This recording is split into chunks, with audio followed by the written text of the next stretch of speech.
Toda essa gente são seus ascendentes, seus parentes em linha reta. E você teve um filho, que teve um filho, que teve um filho, que teve um filho, que teve um filho, que teve um filho, que teve um filho, que teve um filho. Então seus ascendentes vão até o céu, seus descendentes até o inferno, ok? Então, senhor, sua linha reta. Só que lá em algum momento um cara teve um filho que deu origem à sua linha, mas este cara teve um outro filho que deu origem a uma linha paralela, e teve um outro filho que teve origem a uma outra linha paralela. Por que essas linhas fazem parte da mesma família? Porque todas elas derivam de um tronco comum, de um mesmo cara ou de uma mesma fulana que deu origem a estas várias linhas. Por isso vocês são parentes. Vocês são parentes porque derivam de uma mesma origem. Então o que você precisa é encontrar essa origem comum. Onde estas famílias se dividiram, estas linhas familiares. Como você vai contar de baixo para cima, você vai ver onde essas famílias se encontram. Quem é o cara que era uma família só e aí viraram várias famílias? Por exemplo, entre você e seu irmão, qual é o ponto de ligação entre você e seu irmão? Minha mãe. Seu pai ou sua mãe. Então, se você quer contar quantos graus você tem entre você e seu irmão, o que você não vai fazer? Você não vai contar do lado, falar 1. Porque você não pariu seu irmão não te pariu. A lógica é a lógica de quem pariu.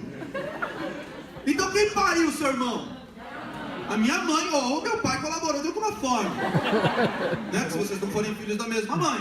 Então você vai sair do seu irmão, vai subir para o pai ou para a mãe, e aí chegou no ponto de união, aí você desce. Então é 0, 1, 2. Seu irmão é seu parente de segundo grau. Agora vamos chutar o balde, o primo.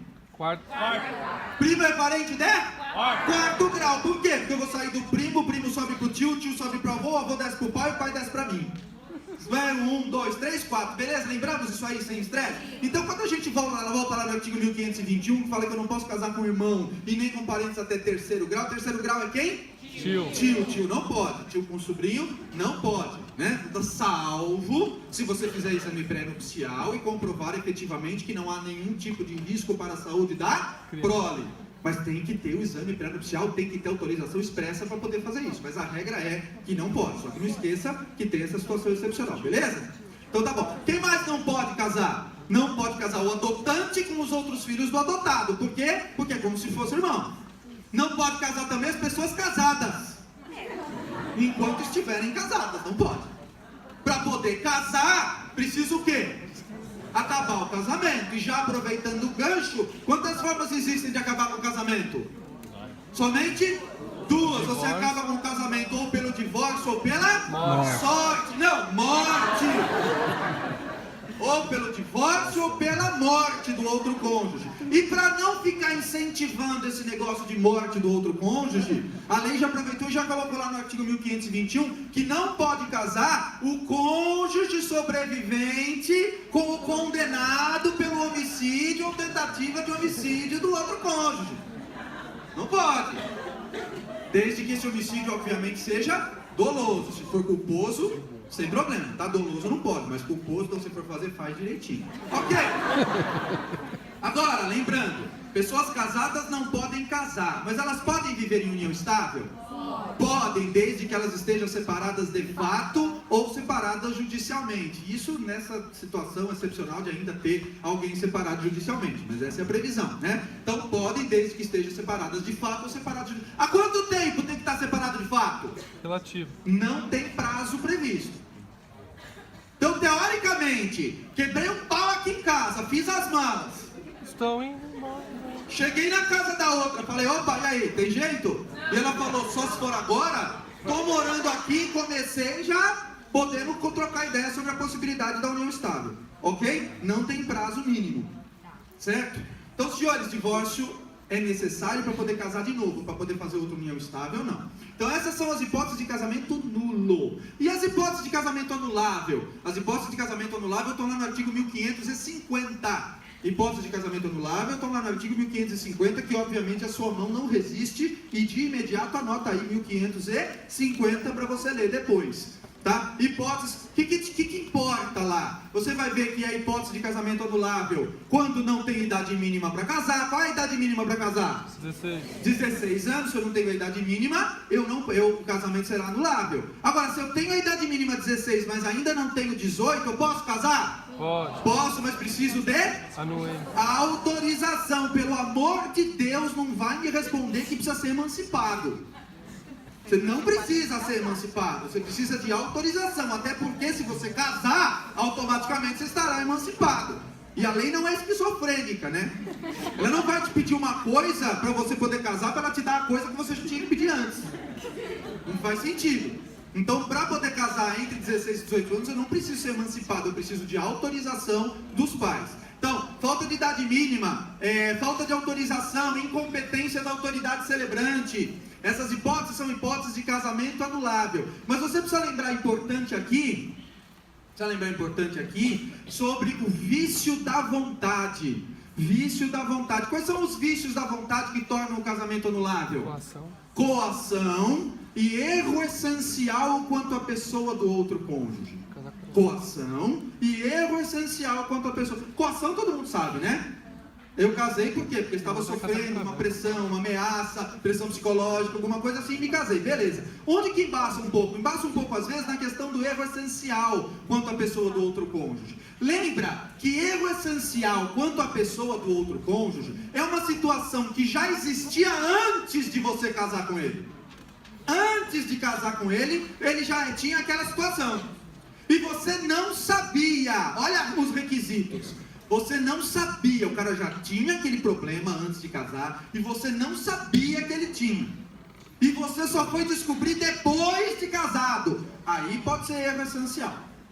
Ah, eu já sabia antes, azar. Comprou porque quis. Não tem essa agora. Tá? Você já sabia antes, tudo bem. Ah, mas ele começou a fazer isso depois de casamento. Não é hipótese de anulação por erro essencial. É hipótese de quê? De divórcio. A sua anulação não. Tá? Agora lembra, erro essencial. O que pode ser erro essencial? Ignorância de crime anterior ao casamento, que por sua natureza torna insuportável. Não é qualquer crime. É um crime que por sua natureza torna insuportável a vida em comum. Por exemplo, imagine que a moça se casa com um rapaz galante, rapaz sofisticado, rapaz só sucesso. E aí depois do casamento ela descobre que ele tem 675 condenações por estupro.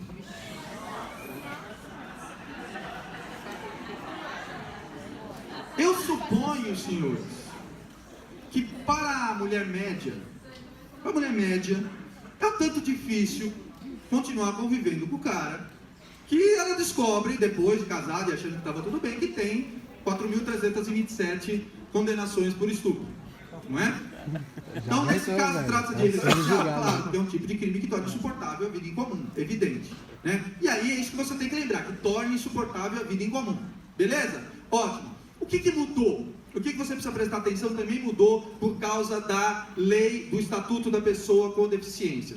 Um dos incisos lá do artigo 1557, anota aí, artigo 1557 que você vai olhar, que salvo engano é o inciso 4, você vai olhar no artigo 1557, um dos incisos falava assim, ó, também é anulável o casamento, também é erro essencial, por defeito físico irremediável,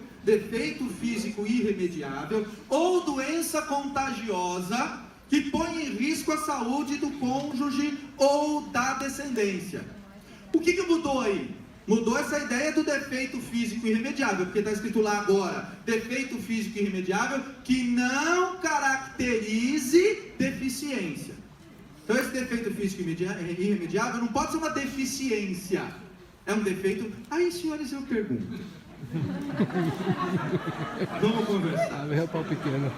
Pergunto para vocês, o que seria um defeito físico irremediável que torna insuportável a vida em comum e que você só descobriu depois do casamento?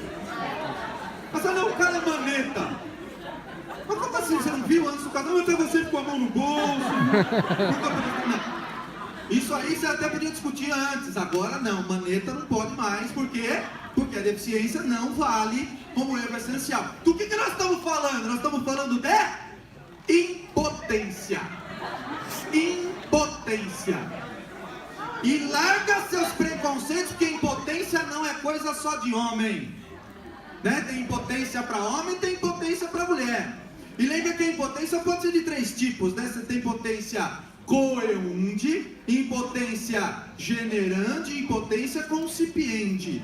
O que interessa? Interessa só a impotência coeunde. Né? Qual é a hipótese? Impotência coeunde. Que diabo é impotência coeunde? Aquela que impede a prática do coito. Ai, professor, eu falo coito. Eu falo o que eu quiser, coito. Se eu quiser, eu passo a tarde aqui falando coito. Senhores, coito é aquilo que os senhores penalistas chamam. Vamos perguntar para um que sabe. Professor Hans!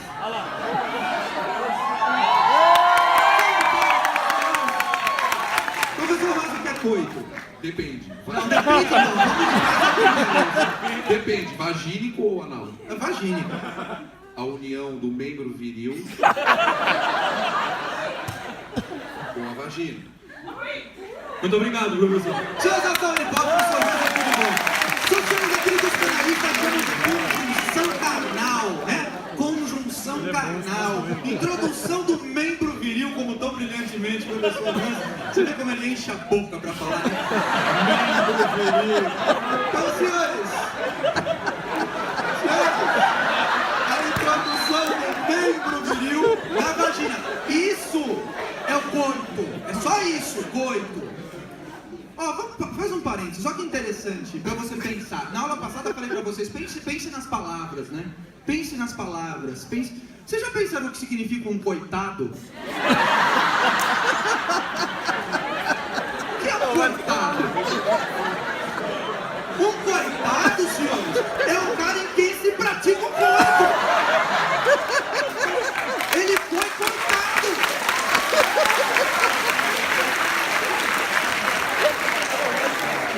Isso em outros tempos, vou chegar lá. Em outros tempos, senhores, era palavrão, coitado. Porque, esse cara é um coitado. Se você atualizar pra hoje, ele é o quê? É um fudido. Esse cara é um coitado. Quando você fala assim, puta, esse cara é um fudido, é o quê? É um coitado, é a mesma coisa, só mudou o século. No século XVII, coitado era ofensivo, agora tá. Pra ofender, você tem que falar, você é um fudido, já mudou. Daqui a 100 anos, não sei o que nós vamos falar. Quer dizer, eu não vou falar mais nada, mas daqui a 100 anos, não sei como é que. Então, percebam, né? Não importa em absolutamente nada isso, mas é divertido pra fazer festa, né? Você tá sem assunto ali na festa, e aí, gente, tudo bem? Com aquele silêncio, tá? Então, você Vocês sabiam o que quer dizer um coitado? Então, senhores, e aqui atender a pergunta do colega, e o biscoito? Biscoito, cuidado, não é um cara que dá duas. Biscoito não é o cara que dá duas. Biscoito é uma coisa que foi cozida 2 vezes. Biscoito. Esse coito é de cozido, não tem nada a ver, sei lá o que você faz na sua cozinha. Mas nesse caso, tá? É de cozido, foi cozido 2 vezes. Por isso o biscoito não importa, fecha parênteses, toca a conversa. Então, senhores, falei tudo isso para falar que você precisa prestar atenção na mudança que o Estatuto da Pessoa com Deficiente fez lá no artigo 1557, inciso 4 do Código Civil. Presta atenção nisso, anota aí, vai olhar depois para não cair nesse tipo de armadilha de prova, tá? Então, senhores, nós já vimos como é que começa o casamento, nós vimos como é que termina o casamento, que é só pelo divórcio ou pela morte do outro cônjuge. Uma vez que você vai casar e você está loucamente apaixonado, você está feliz, você quer, você vai, aquela coisa toda, aquela disposição, I love, I love, I love, o que você deveria pensar e não pensa? Tá vendo por que o casamento está assim? O que você deveria pensar antes de casar e não pensa? Regime de bens do casamento. Mas não pensa. Porque, mas que chato falar disso. Ai, mas poxa. Vai pensar que eu sou interesseira. Morra se ele achar. Faleça. Entre em extinção. Então, senhor, lembra, regime de bens. O que a gente precisa lembrar do regime de bens do casamento? É livre a disposição acerca dos bens antes do casamento. Então, quando você vai casar, você pode fazer o que você quiser acerca dos seus bens. Eu sou obrigado a escolher um dos 4 regimes da lei? Não, se eu quiser eu posso inventar um novo, desde que obviamente não viole a lei, eu posso fazer o que eu quiser. Então é livre a disposição acerca dos bens. Eu tenho que fazer essa disposição acerca dos bens por meio de uma escritura pública chamada pacto antenupcial. Ele é antenupcial porque vem antes do casamento. Pacto antenupcial. E aí? E se eu não fizer nada, não der a mínima para pacto antenupcial? O regime é o regime legal, que é o regime da comunhão parcial de bens. Lembrando rapidamente os 4 regimes da lei: regime da comunhão universal, regime da comunhão parcial, regime da separação total e o regime da participação final nos aquestos. Então, o regime da comunhão universal, senhores, o que entra na comunhão? Tudo que foi adquirido de forma gratuita ou onerosa, na constância da comunhão, na constância do casamento ou antes do casamento. Em tese entra tudo. Tem exceções?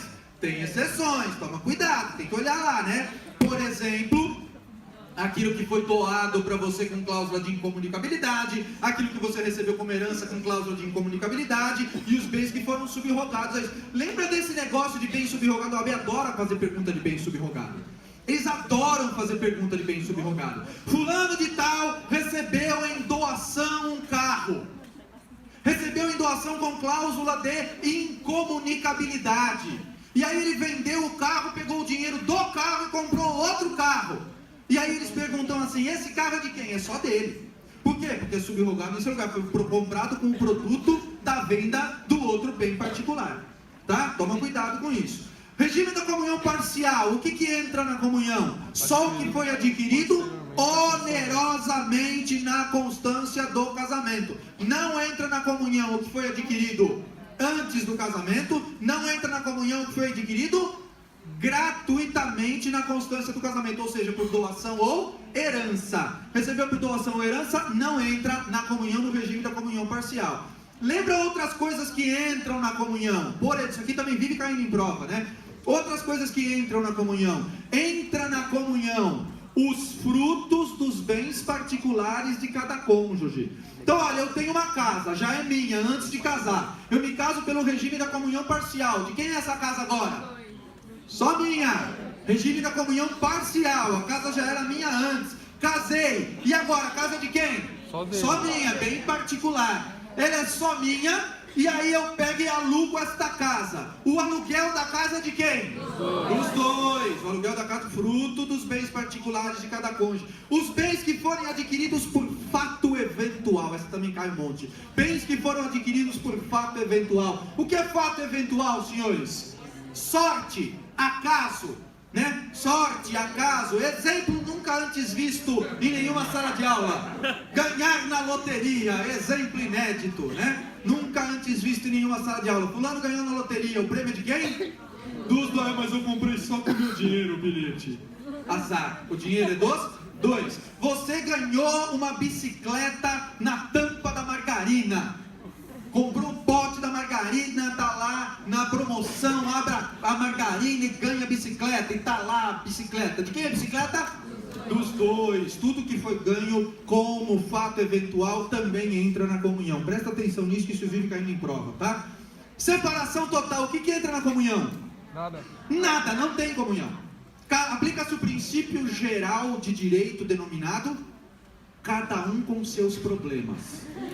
Princípio geral do cada um com seus problemas. Os meus bens cuido eu, os seus bens cuida você, e eu não preciso nem da concordância do outro cônjuge para vender, não preciso de nada. Aliás, lembra disso, o regime da separação voluntária, o regime da separação total, é o único regime no qual eu não preciso da concordância do outro cônjuge para aquelas hipóteses do artigo 1647. Anota, 1647. 1647, bela milhar, hein? 1647, tá? Lá no artigo 1647 me diz o que eu posso fazer, e para estas coisas do 1647 eu só posso fazer com a concordância do outro cônjuge. O regime da separação total não se aplica o 1647. Eu faço o que eu quiser sem nenhum tipo de limitação. E lembra também que o regime da separação total, você tem a hipótese da separação voluntária, em que nós escolhemos este regime, e tem aqueles casos em que a lei obriga casar pelo regime da separação, né? Artigo 1641. Artigo 1641. A lei obriga a casar pelo regime da separação. Quem é obrigado a casar pelo regime da separação? Os velhos? Os maiores, não é velhos. Velho não é uma coisa bonita. As pessoas que têm mais de... Quanto? 65. 70 anos, 70. Pessoas que têm mais 70 anos ou mais só podem se casar pelo regime de separação. Quem mais? Aqueles que para se casar precisam de autorização. Então também só pode casar pelo regime da separação total. E aqueles que vão se casar com violação das cláusulas suspensivas da celebração do casamento. Olha a bagunça, presta atenção. Falei agora há pouco do artigo 1521. O artigo 1521 fala o quê? O artigo 1521 fala dos impedimentos matrimoniais. E o artigo 1523 fala do quê? Fala das causas suspensivas. Se eu me casar com violação dos impedimentos, meu casamento é... Anulável. Se eu me casar com violação dos impedimentos, o casamento é Anulável. Se eu me casar nas hipóteses de 1521, violação dos impedimentos, o casamento é nulo. Agora, se eu me casar com violação das causas suspensivas lá do 1523, o casamento será Anulável. Vou tentar outra vez.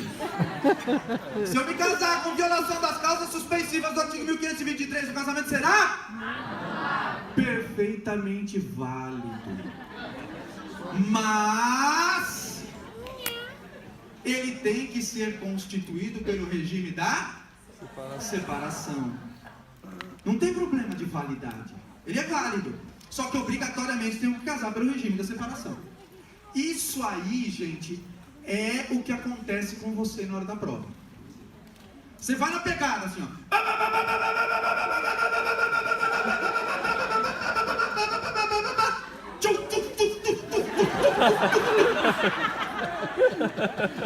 Pensa, filho. A gente conversa, os professores, a gente conversa sempre e fala assim: você vê como é que é pra pegar o cara? É assim, ó. Você vem na pegada e fala assim: não é? Aí todo mundo fala assim: é! Você nem escutou o que o cara falou.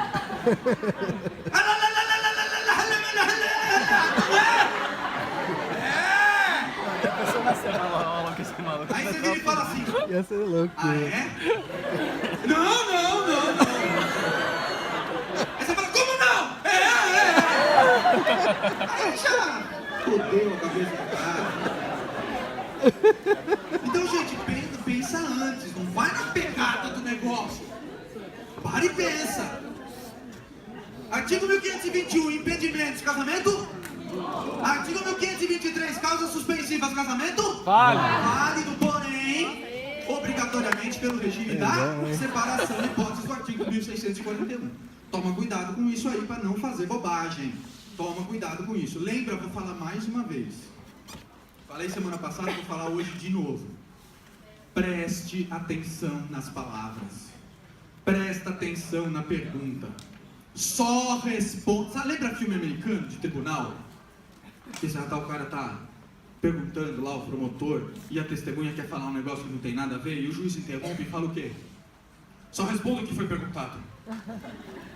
Só responda, só responda o que foi perguntado. É isso que você tem que lembrar. Só responda o que foi perguntado. Por quê? Porque senão vem aquela situação do cara pergunta pra você, que horas são? Você fala, é sábado. Você foi? Olha o que o cara quer saber. Olha pra pergunta, entende a pergunta, pensa. Não deixa o pânico te dominar. Não está na hora do pânico ainda. A hora pode chegar, mas não chegou. Qual é a hora do pânico? Qual é a hora do pânico? A hora do pânico. 39. A hora do pânico. É hora que você levanta o braço pro fiscal e fala assim: por favor. Aí o cara chega e fala: a prova não era para ser de direito? Essa hora é do pânico. Essa é do pânico. Porque significa que você não tem a mais vaga noção do que está acontecendo ali. Salvo isso, se não for essa situação, não é hipótese para pânico. Algum jeito tem. Olha para as alternativas, dá um jeito, pensa, resolve. Alguma coisa você vai conseguir fazer, tá? Faltou falar do regime da participação final nos aquestos, né? Regime da participação final nos aquestos, como é que funciona? Alguns chamam de regime híbrido. Por quê? Porque ele tem dois momentos, né? Enquanto eu tô casado, ele lembra o regime da separação total. Então, com relação aos bens móveis, cada um cuida da sua vida. Mas ele se submete ao artigo 1647. Toma cuidado com isso. Então existe um grau de independência, cada um administra livremente os bens móveis, mas ele se submete ao artigo 1647. Agora, na hora de me separar, na hora de terminar a sociedade conjugal, na hora de terminar o casamento, o que acontece? Acontece que ele se assemelha ao regime da comunhão parcial. Então eu vou poder participar naquilo que acresceu ao patrimônio do outro. Por isso que se chama participação final. Porque essa participação só acontece no fim, na hora da partilha. Participação final, até aí tudo bem. Nos aquestos, aí que ferra. Aí você pensa, que porra é aquesto? Aquesto você vai pensar que é o quanto aumentou o patrimônio do outro. Mas eu só posso participar no que aumentou o patrimônio do outro de forma onerosa. Então, se ele recebeu herança, não entra. Se ele recebeu doação, não entra. É o que aumentou de forma onerosa. Por isso que é parecido com o regime da comunhão parcial. Então, ele é híbrido. Durante o casamento parece a separação total. E na hora de fazer a partilha, parece a comunhão parcial. Tá? Mas, e isso é o que cai na prova. Isso que eu vou falar agora é o que cai sempre em questão de prova. Sobre o regime da participação final nos aquestos. Se você quiser, na hora que você vai fazer o pacto antinupcial e escolher o regime da participação final nos aquestos, você pode colocar uma cláusula lá falando sobre a livre disposição dos bens imóveis. Livre disposição dos bens imóveis. Oi, princesa, tudo bem? Tudo bom? Oi. Sai, gordo. Tá bom. Livre disposição dos bens imóveis. Senhores, de novo, vou me casar, escolho o regime da participação final nos aquestos, vou fazer pacto antinupcial. É o único regime em que eu posso colocar essa cláusula chamada livre disposição dos bens imóveis. Se eu fizer isso, eu posso vender o que eu quiser, do jeito que eu quiser, não preciso mais da concordância do outro cônjuge. Tudo bem? Vocês têm dúvida nisso? Azar, porque eu não vou fazer pergunta agora, tá? Então, senhores, prosseguindo. Vimos aí os 4 regimes do casamento. E no